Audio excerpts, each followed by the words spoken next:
மனதில் நின்ற காதலியே மனைவியாக வரும்போது சோகம் கூட சுகமாகும், வாழ்க்கை இன்பவரமாகும்.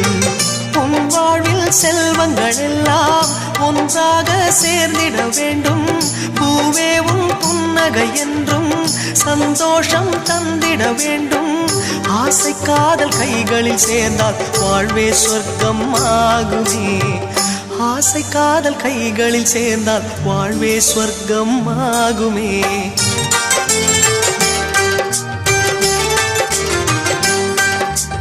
ஆனந்தம் ஆனந்தம் பாடும் மனமாசையின் ஊஞ்சலில் ஆடும்.